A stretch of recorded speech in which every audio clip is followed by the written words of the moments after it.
I'm not a biological mother. I am a gay mother. I'm a chosen mother. And just like any other mother, I fed them, I've housed them. When I see the youth come in and I see them be able to be their authentic self, where they can be happy and be as loud as they want to be, it is beautiful, because not only do I see myself, but I see who I could have been. This has become a safe haven for us, because there's no other place like it. Hi, I'm Wanda Sykes, and this is LGBTQ Nation's Authentic Voices of Pride, presented by Chevrolet. This episode is about the issue of LGBTQ youth homelessness. We'll listen to the stories of people who overcame huge obstacles to give back and change the lives of LGBTQ youth. Take a look.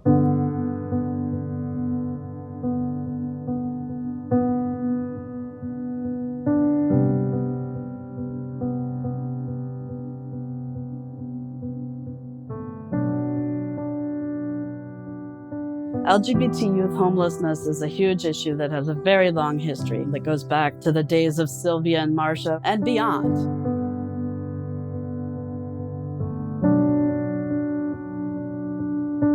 I transitioned at 17 and I needed family. My family wasn't supportive. Most of the people that I came out with, specifically trans women of color, came out together at the Ruth Ellis Center. We have laundry services, we have shower services, we have hot meals, 2 days a week, 3 days a week, meal delivery. We are serving people who may or may not have a physical place to stay. So we try to give them like boxed stuff, cereal, some apples, some green onion. Youth are able to come in here and do resume building. They're able to come in here and figure out who they are, all while having access to Henry Ford's clinic for trans-affirming healthcare, HIV-positive healthcare. And we provide housing services. There are many factors that lead to LGBT and or queer youth homelessness. One of the main factors is biological family support. And not just the family doesn't support them. The family kicks them out, they beat them, some sexually assault them. For people of color, you often see homelessness starting at 13, 14, and 15.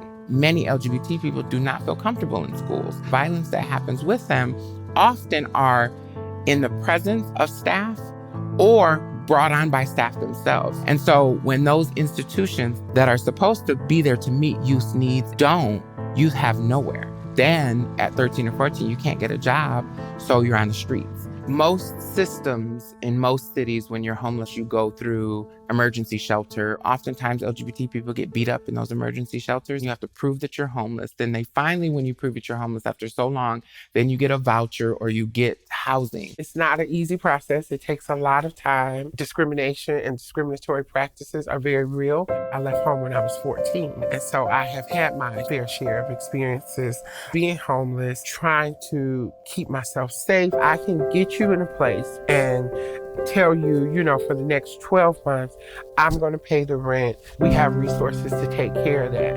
And so just being able to ease those burdens is a really powerful thing. Many of the folks that we hired were homeless when we hired them. Many of them have never had a job. Many of them come from sex work, have criminal backgrounds. Many of them may not even have a high school degree. This idea that you need all this stuff to do a great job really isn't true. And so I hired 100% from the community, and they're doing amazing. My living situation wasn't ideal for me to be someone who identifies as LGBT. I just needed to get away. So I started coming up here. I thought I was going to get more information on how CPS and stuff works at the time, but I feel like I got something greater than that though. When I came to Ruth Ellis and I was able to be myself, and then people actually saw that and was like, hey, I think you should apply for this. And then I actually got the position by being me, my 110% most authentic self. Like, it felt dope. The first time that I ran away from home, I was between the ages of 14 and 15.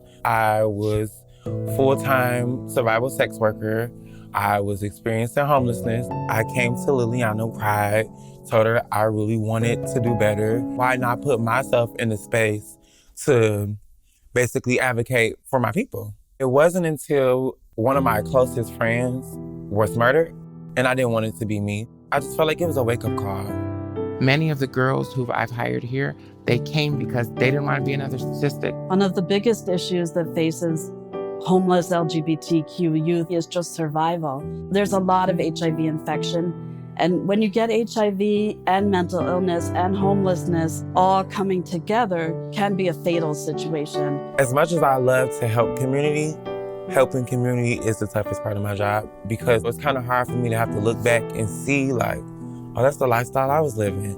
And it's even harder because the people who I serve are also my friends. When you're from the community that you're serving, you're never off. You can't leave at 5 p.m. You don't go off to the suburbs. You go right back to the city of Detroit. So all day long, I'm homeless. I got into a fight. I need help. I need money. All day long, every day. And also, I have to be ready for someone to call me and say that one of our girls were murdered again because it happens so often. I don't often think about the impact that I have on young people or the people that I work with. Part of it is I'm just always ready to help folks that I don't actually sit and think about what I've done. Sometimes because when you think about what you've done, you also think about what you lost along the way. I think the number one thing that needs to happen is that there needs to be actual housing, permanent, real housing that people can access without long waiting lists and reams of paperwork. We saw that there was this big need, that we kept putting people in a system that was violent. So we wanted to create a space. We're actually really excited to open our own permanent supportive housing structure where we can house people of our own, which is the first of its kind. This will include 43 apartment units. It's a huge project that we broke ground on in November of 2020 and will open in June of 2022. So we're getting close. Ruth Ellis taught me how to be an adult.